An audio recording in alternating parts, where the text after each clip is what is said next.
मुट्ठी चावल। ये एक मुट्ठी चावल सुनकर श्रोताओं आप लोगों के मन में अवश्य ही ये बातें आती होंगी कि ये एक मुट्ठी चावल आखिरकार है क्या, या इसके बारे में क्या होगा। तो चलिए दोस्तों, मैं इसके बारे में बता ही दे रही हूँ कि यही एक मुट्ठी चावल बाद में कितना महत्वपूर्ण हुआ। मेरे ही गांव में एक रहीम चाचा रहा करते थे। बेचारे वो बहुत सीधे थे। सारे गांव के लोग ही उन्हें चाचा चाचा कहा करते थे। ये बेचारे अत्यंत ही गरीब थे। इनके 2 लड़के थे। बड़ा लड़का करीब 8 साल का था, जिसका नाम रहमान था, और छोटे लड़के करीम, जिसकी उम्र 6 साल की थी। रहीम चाचा मूंगफली बेचा करते थे और उनकी पत्नी गांव के ही 2-4 घरों में चौका बर्तन मांजने का काम किया करती थी। गरीबी के कारण ये अपने परिवार का भरण पोषण भी अच्छे ढंग से नहीं कर पाते थे। दाल सब्जी को कौन पूछे, यहाँ तो सूखी रोटी और चावल का भी मुहाल था।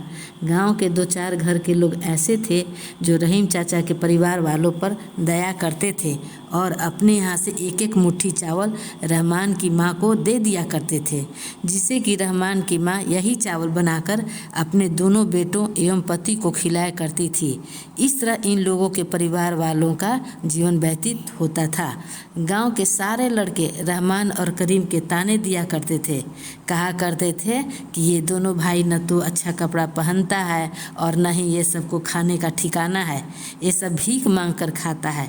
यही सब बातें लेकर लड़के उन्हें बहुत ही चिढ़ाया करते थे तथा इनसे अलग रहा करते थे।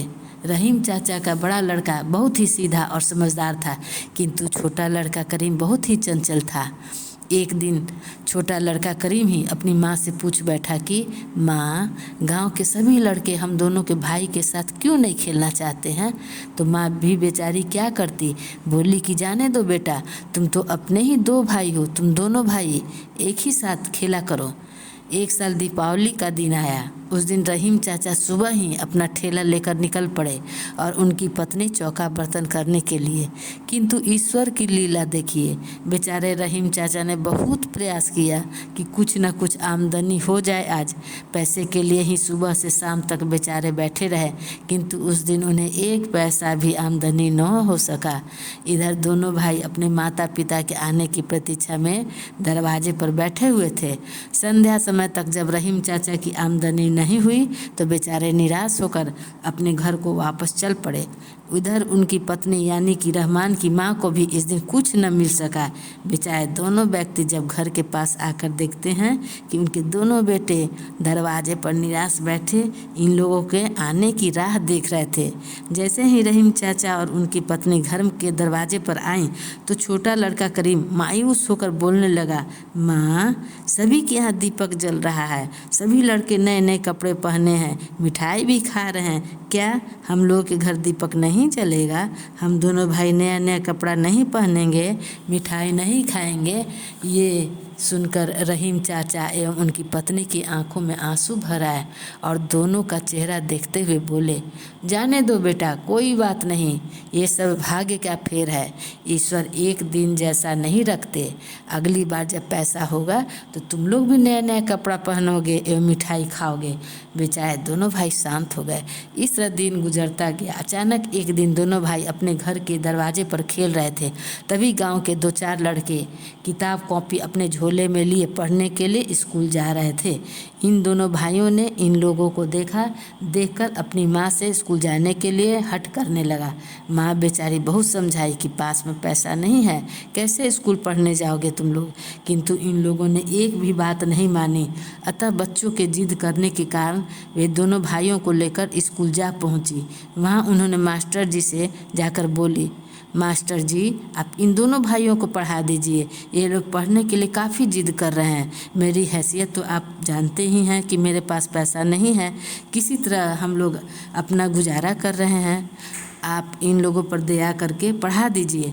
जैसे ही इतना बोलना था कि मास्टर जी ने बहुत ज़ोर से रहमान की माँ पर बरस पड़े कि पास में पैसा नहीं है और किंतु चली आई है अपने बेटों को पढ़ाने के लिए, जाओ यहाँ से।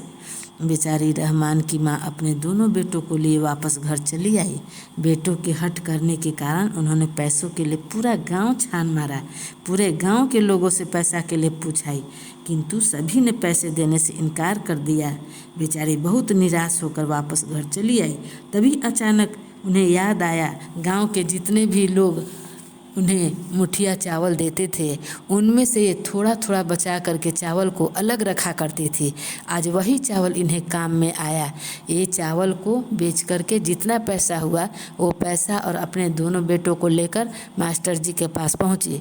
मास्टर जी ने अब उन दोनों भाइयों को पढ़ाने के लिए राजी हो गए। अब रहमान और करीम सभी लड़कों की तरह स्कूल जाकर पढ़ाई करने लगे। ये लोग पढ़ने में काफ़ी तेज रहे। मास्टर जी के जितने भी कार्य होते वे दोनों भाई पूरा कर देते थे और उनकी तरह से पढ़ाई करने लगे और अच्छी तरह से पढ़ाई करने लगे। इस तरह दिन गुजरता गया। दोनों भाई मैट्रिक अच्छे नंबरों से पास कर गए और आगे की पढ़ाई जारी करते रहे। ठीक ही कहा गया है कि जो व्यक्ति पढ़ने में काफ़ी तेज हो, जिनमें अच्छी योग्यता एवं लगन हो, तो उन्हें नौकरी मिलना भी कोई मुश्किल काम नहीं है। यही बात इन दोनों भाइयों के साथ भी हुआ। एक भाई रहमान इंजीनियर बना और छोटा भाई करीम डॉक्टर बना।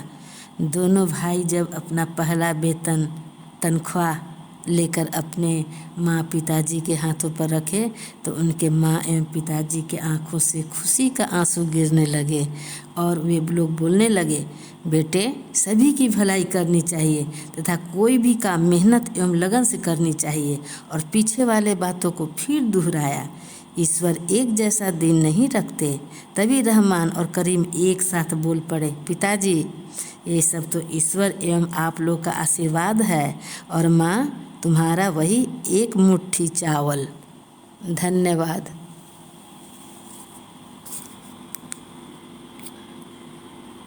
एक मुट्ठी चावल।